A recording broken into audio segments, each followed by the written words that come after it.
Next topic which we are going to discuss from international law perspective, it is very important. It has been very important, but from international private law perspective, it is becoming very important as well. And in the coming years, we will see that the layer of international private law will be as important or in contest with international public law domain with regard to this topic, because the substance matter is very rich, which is developing, and a lot of private initiatives by individuals and companies are being taken with regard to the space. So it is no longer the domain of international public law only. International private law will also have its jurisdiction. So just to give you an overview, I have prepared this short presentation to just give you an idea that where the threshold of international public law is standing, and how the international private law is slowly intervening in space.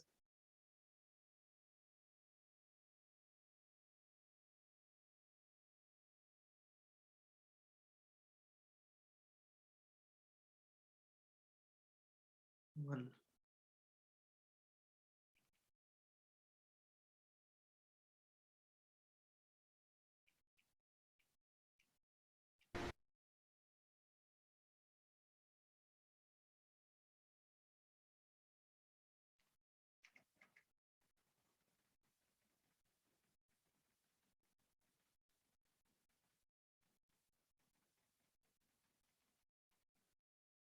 Yes, the first important point to discuss is space junk.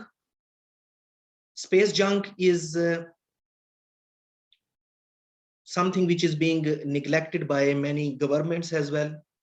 So space junk is the, you can see junk, yes, junk is the waste. So lot many satellites are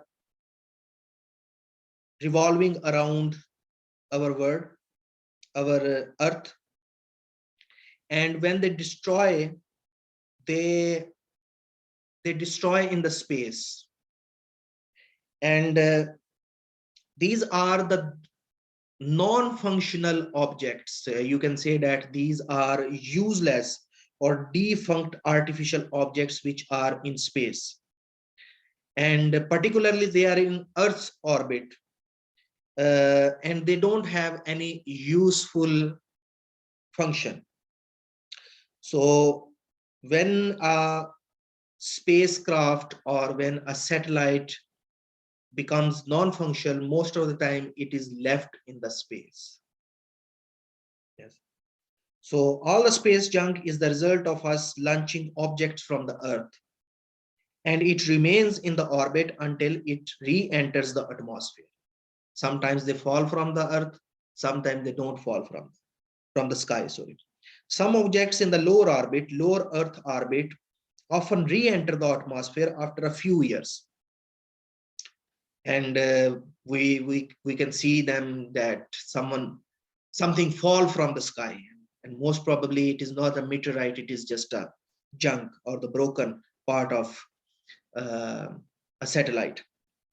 Many of these don't reach to the ground. They, because of friction, they can simply burn up while entering the Earth orbit.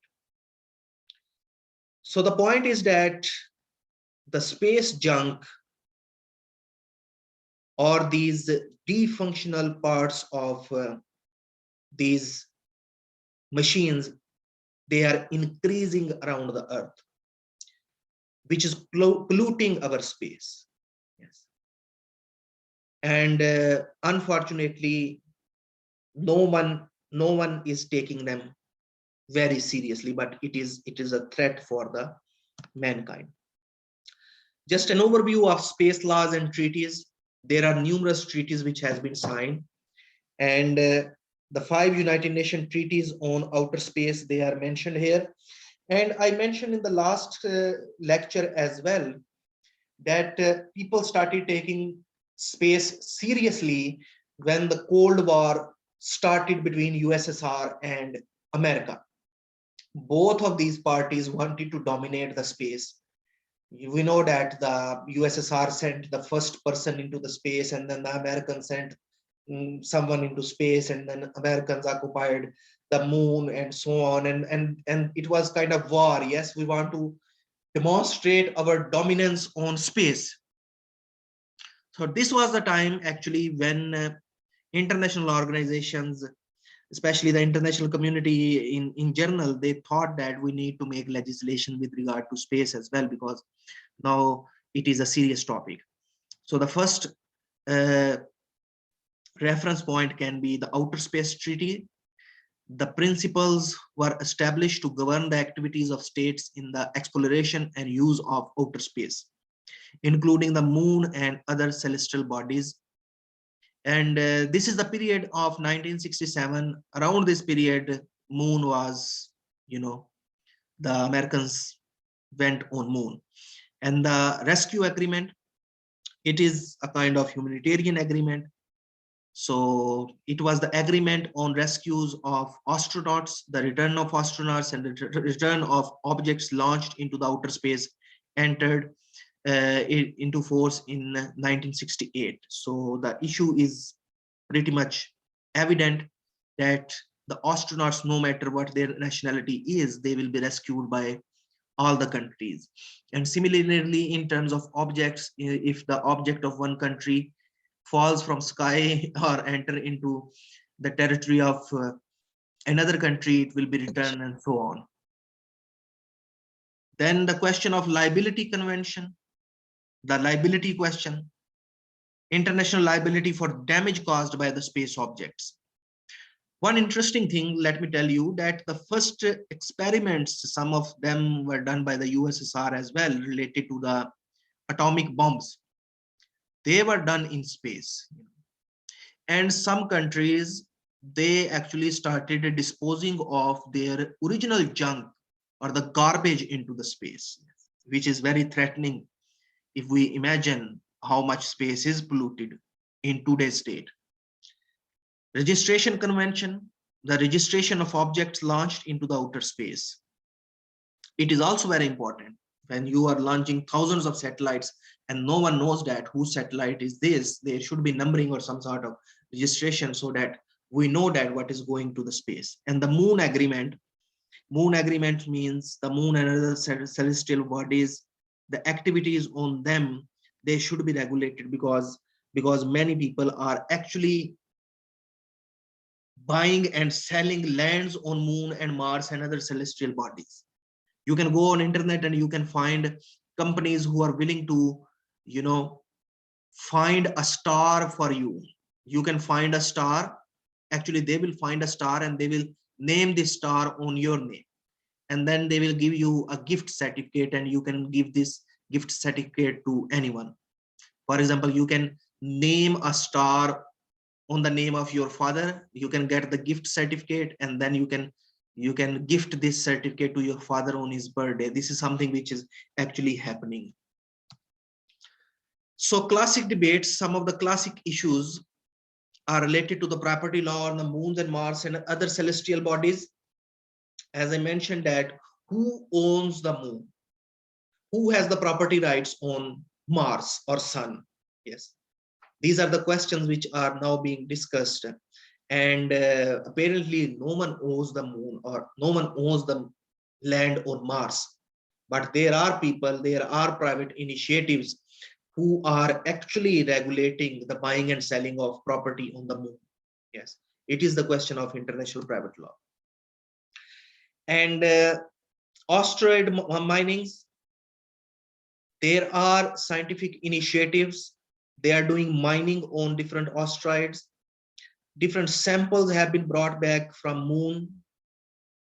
And the question is that should minerals obtained from space be considered same as mineral obtained from Earth? This is a good question to explore. The minerals which we obtain from our ground, there are different jurisdictions. Sometimes they are the property of the owner of the land. Sometimes you have to inform to the government, and government will give you the share from these minerals. And sometimes they completely go to the government. It depends on the jurisdiction in which we are talking about. But the question is genuine, that the minerals which fall from the sky, sometimes people find the meteorites which are very expensive in nature. Yes, if you get those, to whom do they belong? Do they belong to the person who find them, or you should return it to the government, and the government will make use of it, maybe for scientific purpose or putting them into the museum? The military use of outer space, it has become a reality, and with the private initiatives, mercenaries, we know that in the Iraq war and Afghanistan war, some countries, they actually used the private military agencies, and those are also interested in you know, buying and selling these equipments which can help them in navigating the enemies, including some satellites. Yes, and if we talk about some of the more contemporary technologies, for example, drones, the majority of the drones are manufactured by the private scientists or the private companies rather than the government.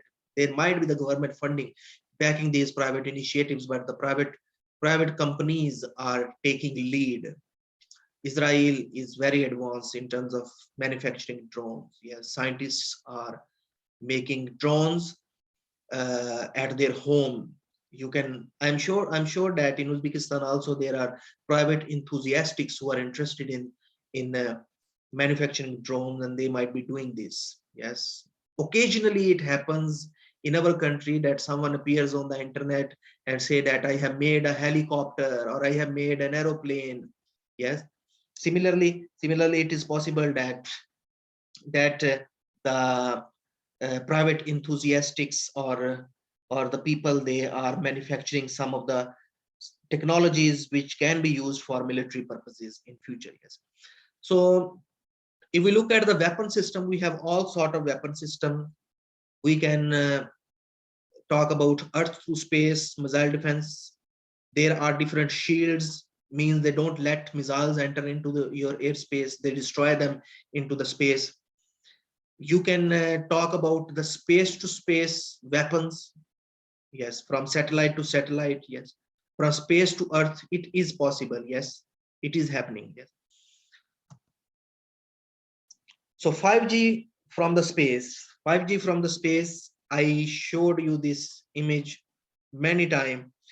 5G will be provided to us through these satellites, and at present we are not sure that these satellites, they have different functions or they can be used for different functions. Practically it is quite possible that these commercial satellites or satellites which are launched by the other governments to provide you high speed internet, the government is using these high speed these spacecrafts only for providing internet, or maybe they are doing some other things including spying.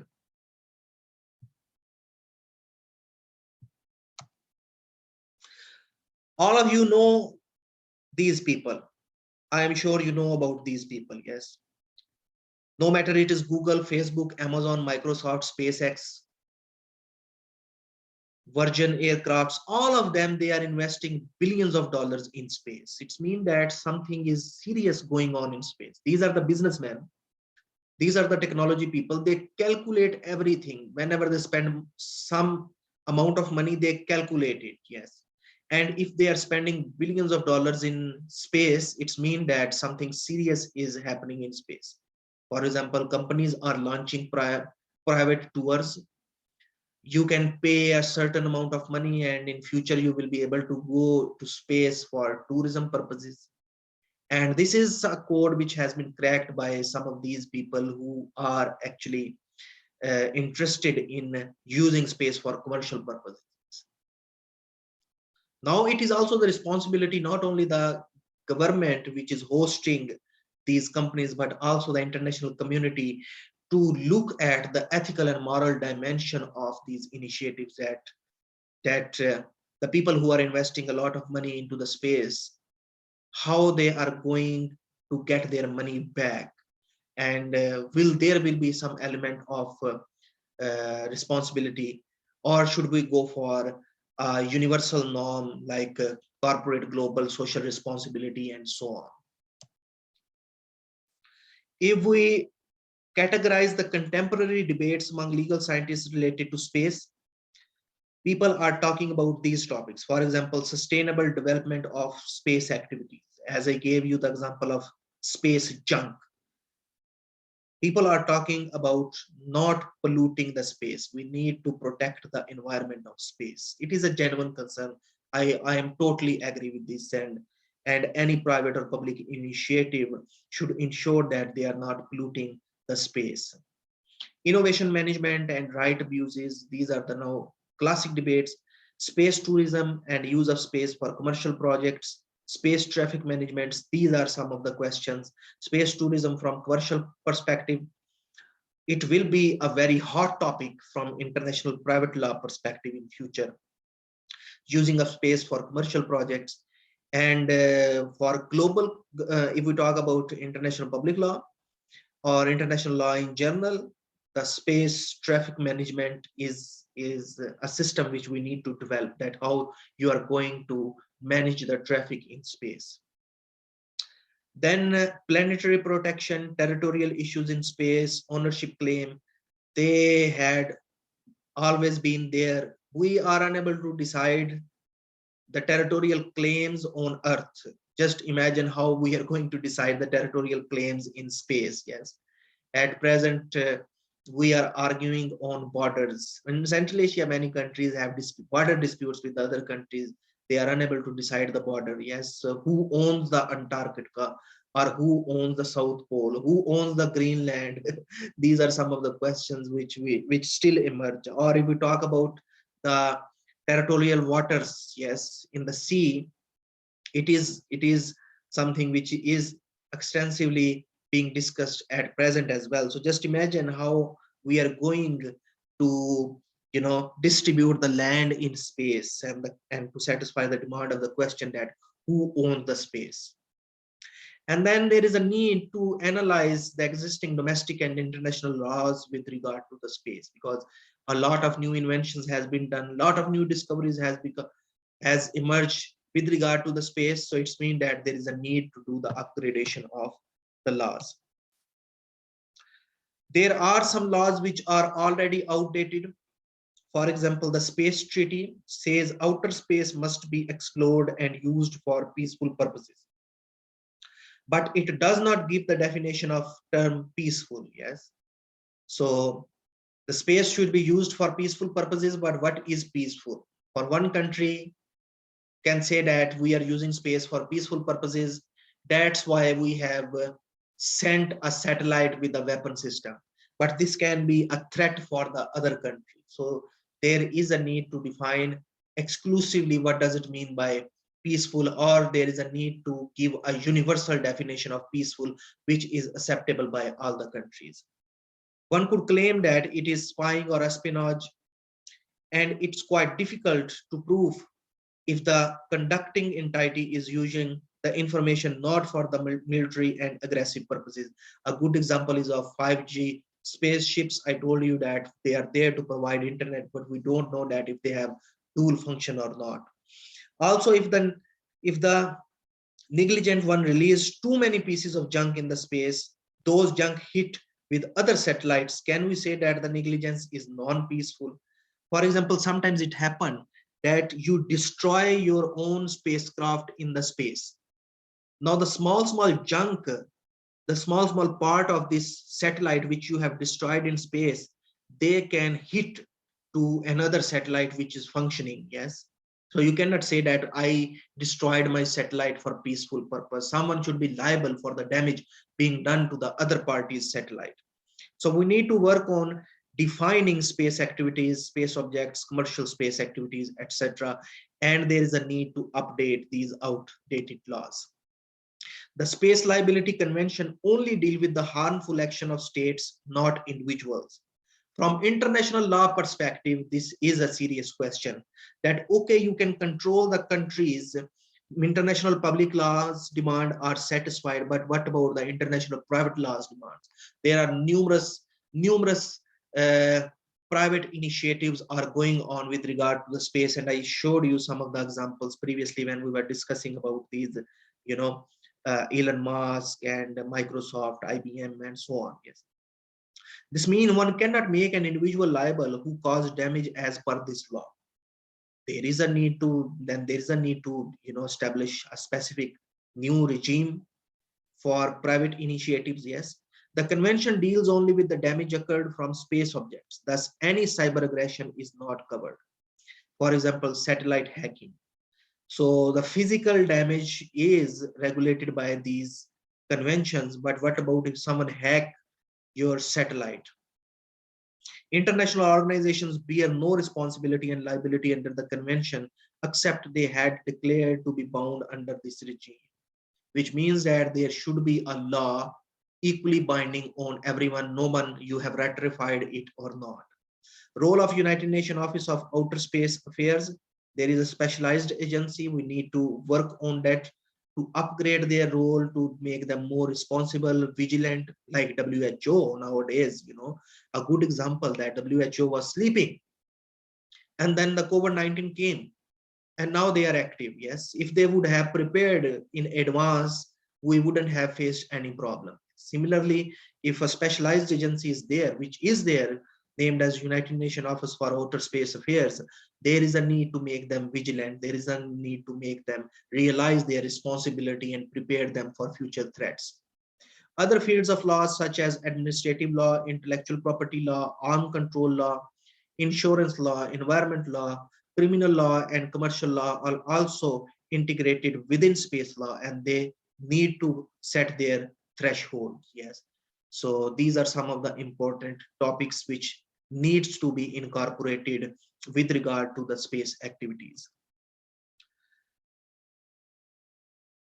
Just an idea about different types of satellites, and on the ground you can see that there are telescopes, and on the sky there are satellites. There is also a problem of international law. Sometimes it happens that these satellites, these hundreds of satellites which are there, they blur or dull the image which is obtained by these telescopes which are on ground. So the sky is not clear. The sky is not clear. That's why these telescopes, they cannot look at the sky and cannot make a clear image. Yes. So this is a question of international law. So in conclusion, like always, three big questions. We need to think that how can we use space law to incentivize new technology? Means the law should not create a hurdle in new innovations with regard to space. How can we use law to regulate the new space technologies? We have mentioned numerous reservations in this presentation that there is a need to regulate and there is a need to upgrade. And similarly, how can we use new technologies to help in the progression of new space laws? Like private initiatives are there, the new space bodies, celestial bodies have been discovered, the relations between outer space objects have changed. So it's mean that there is a need to develop new laws. And my own personal views on this, and I'll always say that the most important thing is that there is a need to sit with the specialists of the field. For example, lawyers should sit with the space scientists, and space scientists should take help of the lawyers to to develop the customized laws which are beneficial for the future of mankind.